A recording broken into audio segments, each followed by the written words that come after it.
0200. La radio del sur argentino tiene muchas historias.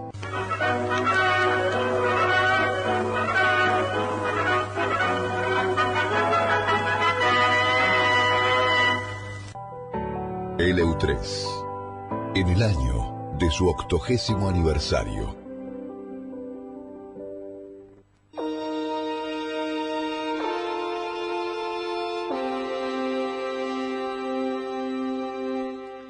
Regresamos con más miradas de radio y ya como anticipamos la primera nota de la tarde, sí, conectando fronteras, gracias Nati por avisarme. Y estamos en comunicación telefónica con Alejandro Marinello, es abogado, sí, integra las cátedras de Ciencias Políticas y Derecho Internacional Pública en la Universidad Nacional del Sur, también especialista en políticas de integración, en este caso por la Universidad Nacional de La Plata, así que un gusto poder dialogar contigo, Alejandro, muchas gracias por estos minutos a Conectando Fronteras.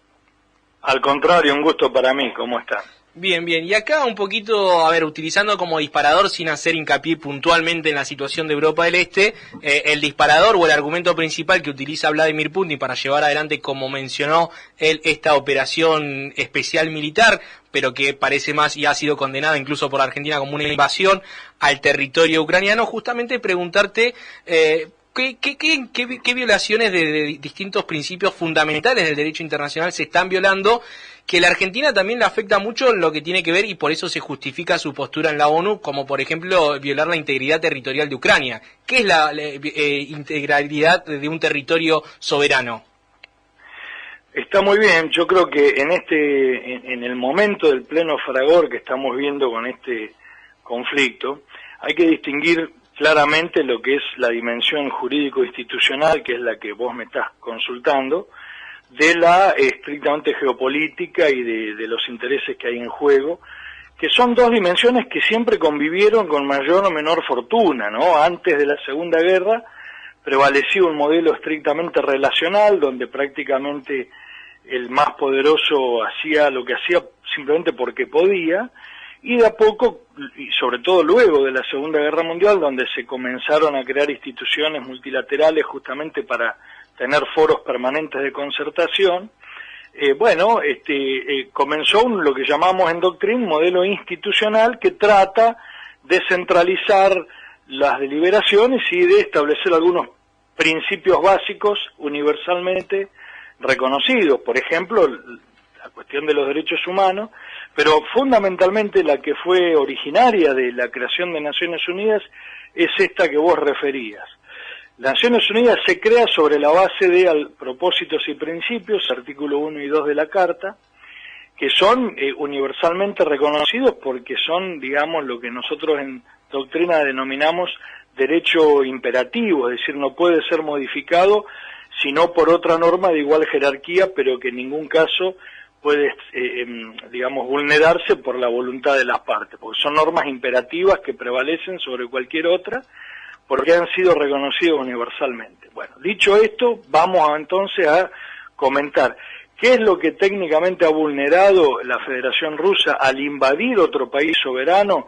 en términos convencionales. Aquí hay una invasión territorial, como los conflictos tradicionales, son fundamentalmente el artículo 2 de la Carta, es decir, en primer lugar, hay un mandato explícito de prohibición de uso o amenaza de uso de la fuerza para cualquier Estado miembro de Naciones Unidas, sobre todo para uno que además miembro permanente del Consejo de Seguridad, de modo que está prohibido expresamente el uso o amenaza de uso de la fuerza contra la, expresamente dice la Carta, integridad territorial o unidad política de otro Estado soberano. Y asimismo el complemento necesario, entre otros principios, a este que acabamos de mencionar, es el principio de la obligación de resolver las diferencias por los medios pacíficos, es decir, los Estados estamos llamados a resolver nuestras diferencias por medios pacíficos de solución que están también expresamente establecidos. Estos dos principios, la prohibición de uso de la fuerza y la obligatoriedad de resolver las diferencias por medios pacíficos, derivan de otro que es fundante y que es el primero que cita el artículo 2, que es la igualdad soberana de los estados. Justamente después de un largo recorrido y después de ni más ni menos de 2 guerras mundiales, finalmente la comunidad de naciones ha podido entender y, digamos, sustentar sus relaciones sobre un principio que es una ficción jurídica, pero que es de derecho imperativo, que es la igualdad soberana. ¿Por qué digo ficción jurídica? Porque obviamente que hay estados que son diferentes a otros. Imaginen un microestado del Caribe con lo que es China, ¿no? Para dar un ejemplo. La comunidad internacional es desigual, está estratificada, los estados tienen distintos niveles de poder y de influencia, pero desde el punto de vista jurídico,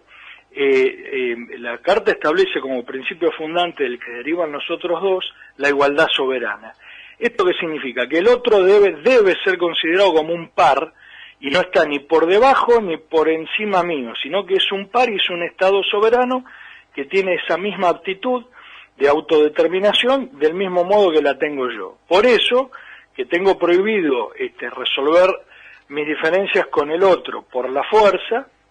o amenazar con uso de la fuerza, y estoy obligado a resolver por la vía pacífica las diferendos que yo tenga. Dicho esto, entonces, cerrando esta pregunta, sí, efectivamente, aquí, al haber, bajo distintos argumentos, distintos ropajes jurídicos que habitualmente el Estado agresor trata de sostener, en este caso el reconocimiento que ha hecho la Federación Rusa, primero el Parlamento y luego el Ejecutivo, de las autoproclamadas repúblicas independentistas de Lugansk y Donetsk, de la región del Donbass, es decir, del este de Ucrania, y la necesidad de proteger a los connacionales rusos, que si bien están en otro estado, en este caso Ucrania, bueno, el gobierno ruso tiene que es una, digamos, se arropa ese derecho. Y que de alguna manera integran la gran nación rusa, y en algunos casos se han dado pasaportes. Entonces, con ese argumento de protección, finalmente se llegó a la invasión y al peor de los escenarios, en realidad. Y doctor, le hago una consulta. Ni siquiera, a ver, se hablaba que prácticamente que Putin agarró o tomó los mismos argumentos que Occidente para algunas invasiones que sucedieron en el 2000, con el argumento de es una guerra preventiva porque este Estado, Estado me es peligroso a mi propia seguridad nacional, y encima está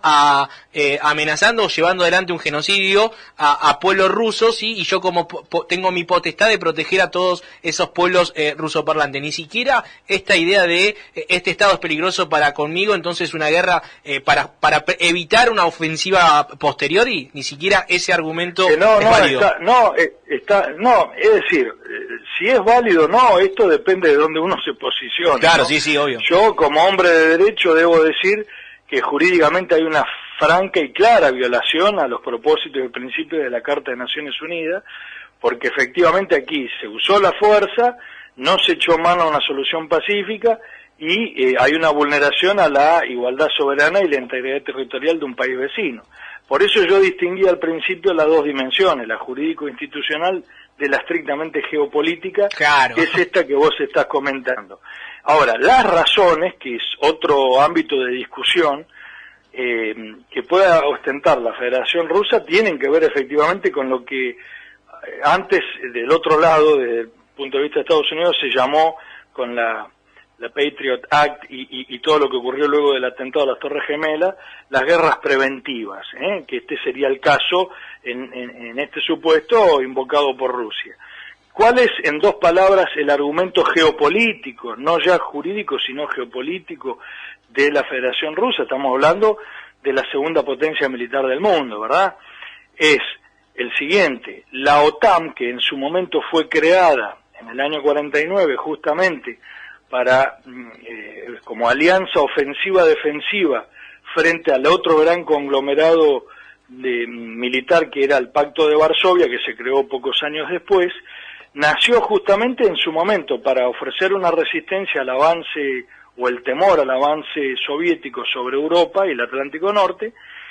y luego de la caída del muro de Berlín y disuelta la Unión Soviética, no hay razones válidas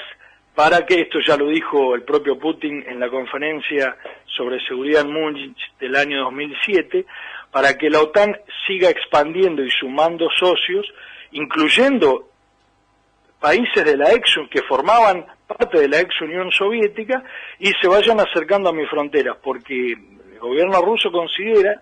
que en la medida que la OTAN siga acercándose a las fronteras territoriales de la Federación Rusa, para el gobierno ruso eso es una clara amenaza a la existencia del Estado mismo, claro. Es decir, una amenaza a su seguridad, y considera que su seguridad está amenazada, y el límite efectivamente es Ucrania y Georgia, eventualmente, que también han pedido pista, como quien dice, como para ingresar en la OTAN. No van a admitir que, por ejemplo, misiles de alcance intermedio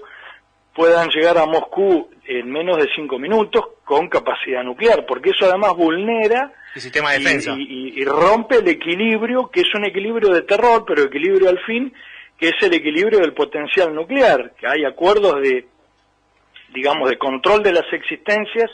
y en algunos supuestos de desarme, pero en definitiva lo que se llamó la Guerra Fría, que era esta tensa calma entre dos superpotencias hegemónicas con capacidad nuclear para destruir varias veces la Tierra, el reconocimiento de uno respecto del otro, de que sea quien fuera el que aprieta primero el botón, va a suponer la extinción de ambas partes, era una forma de previsibilidad. Es decir, ese equilibrio en que mi ataque supone a su vez mi destrucción, ofició durante muchos años de un equilibrio tenso, de terror, con todo lo que implicaba en esa época el temor nuclear, sobre todo para los europeos que están en el medio, pero funcionaba de alguna manera como paradigma de relacionamiento. Ahora, Rusia, entre otras cuestiones, considera que el avance hacia, si la OTAN llegara a sumar Ucrania, que es un país vecino, es como tener al vecino apuntando, dice el propio Putin, que se sume Ucrania a la OTAN y tenga, por tanto, a semejante alianza en mi frontera, para mí es una amenaza, este es mi límite, y en su momento, en el 2014, anexionó Crimea,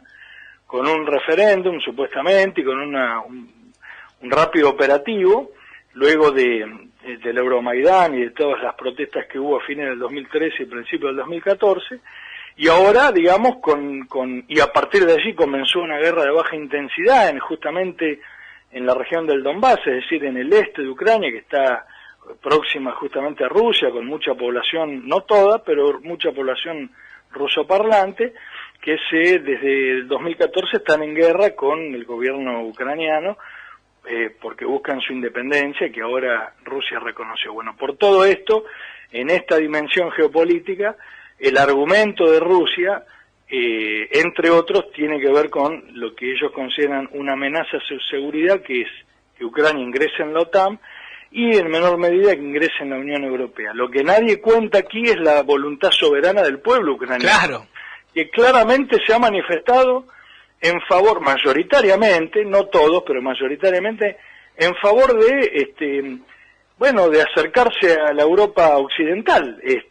en definitiva. O sea, un Estado soberano para Rusia no podría tomar la decisión de llevar adelante su deseo de girar hacia Occidente tanto su política económica como su política de seguridad. O sea, es una invasión a la soberanía. Exacto. Y vos fijate que en el 2014 el conflicto, que tuvo varios miles de muertos y represión y demás, con el entonces presidente, que si mal no recuerdo, hombre Víctor Yanukovych, que tuvo que dimitir y dejar el gobierno, ya estaba avanzada la negociación para comenzar el recorrido de asociación a la Unión Europea, y de golpe Yanukovych le dijo que no, cerró las puertas. Esto generó, sobre todo en la juventud, protestas masivas que se llamaron justamente Euromaidán por la plaza de Kiev, y tuvo que dimitir, y a partir de ahí Rusia, digamos, siempre ha hecho lo posible como para mantener la vieja hegemonía que tuvo sobre todos estos territorios, porque los considera y los seguirá considerando parte del paneslavismo, y en definitiva rusa, más allá de que haya hoy por hoy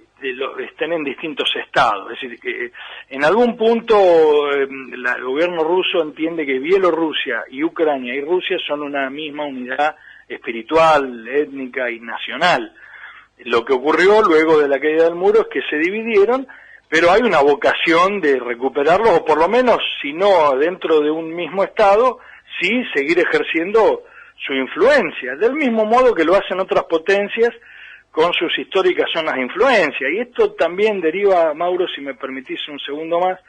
de una vieja lógica aristocratizante de las relaciones internacionales, que tiene que ver con, más allá de lo que decíamos que establece la Carta de la Igualdad Soberana, los grandes jugadores tienen, sus zonas de influencia y sus regiones donde, digamos, despliegan sus hegemonías, ¿no? Entonces, así como para Estados Unidos siempre los otros grandes actores le reconocieron, entre comillas, su patio trasero, mal que nos pese, que es todo el resto de América, bueno, Rusia en la entrelínea está diciendo ustedes deben seguir reconociendo mi histórica zona de influencia por razones políticas, militares, históricas, nacionales, étnicas y demás, que es esta, y se están metiendo en el patio de mi casa, y es lo mismo, y yo voy, como si yo hiciera lo propio en Venezuela, México o Cuba, digo, para decirlo un ejemplo grosero. Y para terminar, es cierto que también habrá otras tantas razones, algunas podemos intuir, otras nunca las conoceremos, por ejemplo, la que tiene que ver con la energía y con el reparto del juego y del poder en el mundo en un tablero que se está rearmando y que estamos en una transición hacia un nuevo paradigma, el último, el más, digamos, que se autoabastecía, el de la Guerra Fría que comentábamos antes, que se agota con la caída del muro de Berlín en el año 89, y hoy por hoy seguimos en una transición en la que en los años 90 parecía que había un único estado gendarme y hegemónico que era Estados Unidos hasta el 2003, y luego hoy por hoy está en debate porque se está volviendo un mundo multipolar, que no significa que sea más seguro ni que sea multilateral, sino que hay varios polos de poder y no uno solo. Estados Unidos, China, sobre todo China por su capacidad económica, Rusia, que aprovecha el momento y sigue siendo una potencia no económica, nunca lo fue en la medida de las otras dos, pero sí militar, y bueno, y los jugadores clásicos como son la Unión Europea y en menor medida Japón y la India, digo, para decirle algunos ejemplos, ¿no? Estamos en un tablero que se está rearmando y no sabemos qué contornos definitivos va a tener. Buenas tardes, doctor, ¿cómo le va? De este lado, Jerónimo. Un placer hablar con usted. Le quiero hacer una pregunta y justamente usted mencionaba algo que es muy interesante de cómo los grandes jugadores son quien en definitiva cuando surge el conflicto ponen sus propias reglas o utilizan acorde a su momento esas reglas. Entonces, luego de cada conflicto bélico, ese gran jugador quiere de alguna manera extender su hegemonía sobre quienes resultaron vencidos. Y mi pregunta es, ¿cómo debe anticiparse o mejorar el derecho internacional para tratar de mantener o suprimir esa hegemonía? Bueno, justamente yo creo que para decirlo ya, si se quiere, con algún sesgo filosófico, el derecho internacional, lo que hoy conocemos como derecho internacional público, que no es equivalente, ustedes lo saben, al derecho interno, porque aquí solo en algunas materias, como por ejemplo el dispositivo colectivo de seguridad, que es lo que hablábamos, la paz y la seguridad, salvo en esta materia, en casi todas las demás, no hay ningún órgano o ninguna autoridad con capacidad coactiva de imponer un mandato, como ocurre, por ejemplo, en un ordenamiento interno, porque tiene un poder judicial y que ante, digamos, una violación al derecho, uno puede acudir al Poder Judicial, y el Poder Judicial eventualmente tiene las herramientas como para coactivamente obligar a hacer o a dar. En el ámbito internacional no es así, lo que no significa que no exista, digamos, no, al contrario. Yo diría lo siguiente, justamente como consecuencia de las tradicionales hegemonías, esto viene desde que el hombre es hombre, desde que las primeras unidades políticas fueron desde ciudades-estados, imperios, feudos, hasta las actuales unidades autónomas de poder, que son los estados nacionales. Siempre, digamos, el más poderoso hacía lo que hacía y hace lo que hace porque puede, porque no tiene contrapesos que se lo impiden. Si no lo hacen es porque hay un contrapeso, hay un contendiente de equivalente poder, de allí el equilibrio de poder y el reconocimiento de la igualdad soberana, justamente porque el contrapeso recíproco es lo que hace que podamos convivir un poco mejor, acompañado ahora sí por el derecho internacional, sobre todo después de la Segunda Guerra, que, volviendo a tu pregunta, es: las hegemonías estuvieron y seguirán estando. El derecho no las puede eliminar, pero sí morigerar y hacer de este mundo algo menos malo en el ámbito de las relaciones internacionales. Muchas veces yo escucho en clases, y al final Naciones Unidas, no sé, ojalá Naciones Unidas tuviera el poder suficiente como para hacer cumplir y obligar a cumplir sus mandatos, sus propósitos, sus principios, pero no lo tiene. Ahora, ¿cómo sería el mundo si no estuviera Naciones Unidas o si no hubiera un dispositivo de derecho internacional como el que tenemos? Porque a la larga, al más poderoso siempre tiene alguna, digamos, debe cumplir de buena fe las exhortaciones y mandatos de todos estos principios, y además hay una suerte de coerción ética hacia un deber ser que a la larga siempre pesa, no evita guerras, está visto que no, pero en algún punto gravita. Entonces, para cerrar, el derecho internacional no puede impedir que las hegemonías sigan existiendo, lo que puede hacer es delimitarlas, controlarlas, regularlas de manera multilateral lo máximo posible. Esa es mi opinión. De hecho, el único instrumento que podemos decir coercitivo que tiene la comunidad internacional puede ser la Corte Penal Internacional, que lleva adelante que algún mandatario diga: no, pará, esto no lo podemos hacer porque nos puede traer consecuencias en un futuro, pero el Estatuto de Roma, por ejemplo, no lo firmó ni Estados Unidos, ni China, ni Rusia. O sea, para que entendamos ni Ucrania. Ah, no tenía ese dato. Ucrania lo que ha reconocido es su jurisdicción, pero no es miembro. Ah, no tenía ese dato. Está bien. Está muy bien lo que vos decís, sí, tantos otros países, pero ojo, no nos olvidemos que el Tribunal Penal Internacional, el Tratado de Roma, lo que hace es entender en sobre todo 4 delitos, ¿no? El de agresión, de lesa humanidad, de genocidio y de guerra, y lesa humanidad. Guerra. Y claro, por eso, crímenes de guerra, lesa humanidad, agresión y genocidio. Pero sobre las personas, es decir, aquí el sujeto de derecho internacional que puede ser juzgado es la persona humana, claro, no el Estado. El Estado puede tener consecuencias porque ya desde el punto de vista del derecho, de los derechos humanos, si ustedes saben que los tratados de derechos humanos, ¿a quiénes hacen responsables cuando hay un incumplimiento o no se garantiza el pleno goce de los derechos humanos? Al Estado, que justamente no garantiza su ejercicio. Pero en el ámbito estricto del derecho penal internacional, lo que se juzga es a la persona, a la que fuera el criminal de guerra, típico caso, por ejemplo, de la ex Yugoslavia, pero quien debe, pero no al Estado, digamos. Uno no puede impedir que un Estado poderoso con 4.500 ojivas nucleares activas, como tiene Rusia, con un fallo se inhiba de actuar como está actuando. Lo digo crudamente, pero es así. Por otro lado, tenemos la Corte Internacional de Justicia, que es la Corte, ahí sí, de la propia Organización de Naciones Unidas, que aquí sí, que digamos tiene la competencia contenciosa como para fallar contra un Estado en la medida que entienda que no ha cumplido con algún tratado o con algún principio imperativo del derecho internacional. Pero ¿qué tipo de sanciones puede llevar adelante la Corte? De todo tipo, pero de ningún modo coactiva, salvo que alguna sentencia no se cumpla. Ya estamos hablando de cuestiones muy técnicas, y ahí quien puede ejecutarla, en definitiva, cosa que hasta ahora ha ocurrido o nunca o muy pocas veces, es el Consejo de Seguridad. Por todo lo dicho, como verán, en el ámbito del derecho internacional es muy difícil, salvo que cuando no existe la buena fe y los compromisos recíprocos de cumplimiento y de responsabilidad internacional para garantizar lo que uno ha pactado, es muy difícil hacerlo cumplir por la fuerza,